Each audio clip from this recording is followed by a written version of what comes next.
की घोड़ी चढ़ने बैठते होती है। प्लीज सर, क्या दलितों को यहाँ भी बोलने सर, अगर सबको 4 मिनट दे दो, मुझे दे दो। ये भेदभाव नहीं चलेगा दलितों के साथ। Time is 4 minute, don't waste. भाई सर, आप चेक करो, अगर सबको 4 मिनट दिए तो आप मना करो, मैं बंद कर देता हूँ इसको। क्या दलितों को सबसे आखिरी में नंबर मिलेगा और बोलने का मौका मिलेगा? क्या मजाक कर रहे हैं सर आप? नो, ये all independent people are having only 4 minutes. You take sir, independent में अपनी पार्टी का मेंबर हूं सर, और जीत के आया हूं सर, किसी के दया में नहीं आया। Take 1 minute and finish.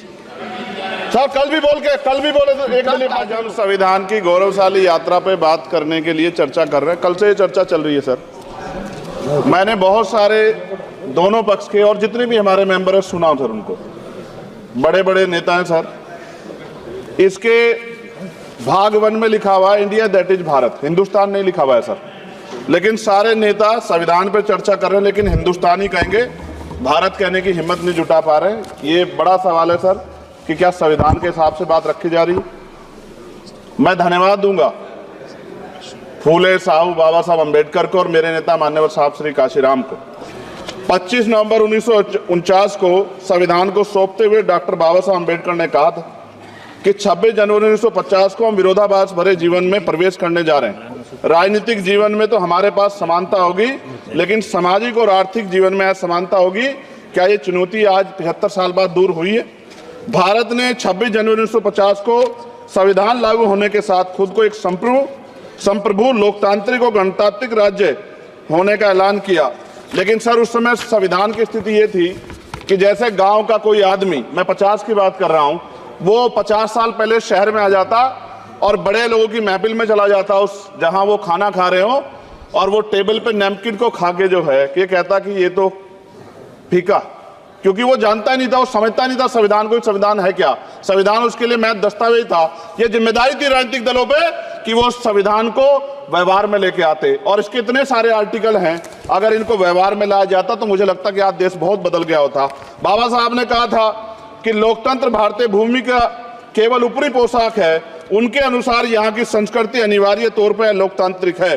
Bharat जैसे गरीब और गैर बराबरी वाले देश में संविधान के जरिए छुआछूत खत्म करना, वंचितों के लिए सकारात्मक उपाय करना, सभी वयस्कों के लिए मतदान का अधिकार देना और सबके लिए सम्मान अधिकार तय करना, ये बहुत बड़ी उपलब्धि थी सर।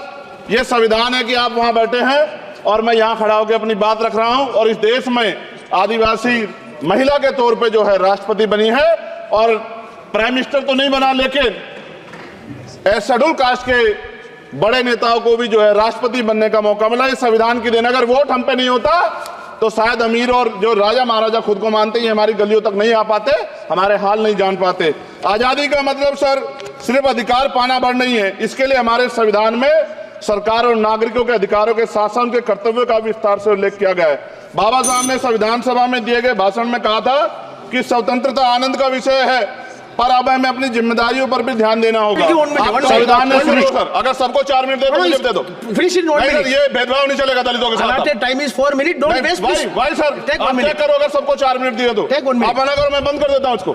क्या दलितों को सबसे आखिरी में नंबर मिलेगा और बोलने का मौका मिलेगा? क्या मजाक कर रहे हैं सर आप? नो, ये all independent people are having only 4 minutes. You take sir, independent में अपनी पार्टी का मेंबर हूं सर, और जीत के आया हूं सर, किसी की दया में नहीं आया। Take 1 minute and finish. Sir, कल भी बोले तो एक दलीय पार्टी के लोग, आप मौका दो सर।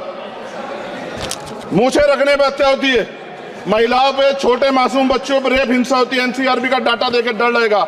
यही 1 किलोमीटर पे संविधान को जला गया, और महाराष्ट्र के परभनी में अभी भी संविधान को नष्ट किया गया, उसकी कॉपी को।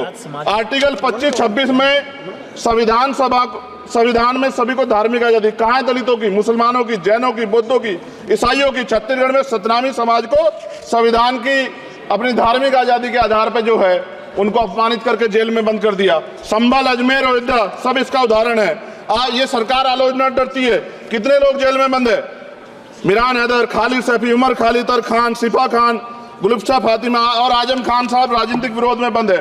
सरकार यहाँ बैठी है, सरकार सामाजिक न्याय की बात करती है। बताए कितने दलित मुख्यमंत्री बना रखे हैं आपने? 13 ज्यादा सरकार स्टेट में सरकार है। कितनी महिला मुख्यमंत्री है? आपकी सरकार ने सुप्रीम कोर्ट के आदेश के बाद रिजर्वेशन प्रमोशन में जारी नहीं किया, और ओबीसी को पॉलिटिकल रिजर्वेशन आप देंगे नहीं देंगे, आप बताने का काम करें। मैं 75 साल की गौरव यात्रा में हम एक सभ्य समाज नहीं बना पाए, इसलिए जाति आधार पर SC ST OBC के बच्चों को प्राइमरी स्कूल से लेकर उच्च संस्थानों में भेदभाव किया जाता है। सरकार निरंकुश हो गई, कोई बुलडोजर से कार्रवाई करता है। कल मंत्री जी ने कहा हमने राष्ट्रीय पिछड़ा वर्ग आयोग बनाया, 69 शिक्षक भर्ती में उसकी सिफारिशों को नहीं माना। EWS के जरिए आपने संविधान पे आरक्षण के प्रावधान पे हमला किया। 1 मिनट में खत्म कर रहा हूं सर। संविधान सर न्यायपालिका में आर्टिकल 124 ये कहता है सर, ये अधिकार जो है Sanjay sir, please conclude sir 1 minute में प्लीज संविधान में न्यायाधीशों की नियुक्ति का अधिकार राष्ट्रपति के द्वारा होना चाहिए, अभी तक नहीं हो रही है। All India judicial service commission कब बनेगा? क्या चंद परिवार ही सर जज बन सकते हैं? और आज हम सर, मैं सरकार से सवाल पूछना चाहता हूं सर, सेवाओं में SC ST OBC वर्ग का कितना प्रतिनिधित्व है? भारत सरकार के मंत्रालयों के अधीन PSU में, बैंकों, बीमा कंपनियों में और स्वस्थायी संस्थानों में आउटसोर्स तथा कॉन्ट्रैक्ट पर वर्तमान कार्यरत कर्मचारी कुल कितनी संख्या है? आउटसोर्स और कॉन्ट्रैक्ट में कार्यबल SC ST OBC कितना प्रतिशत है? निजी क्षेत्र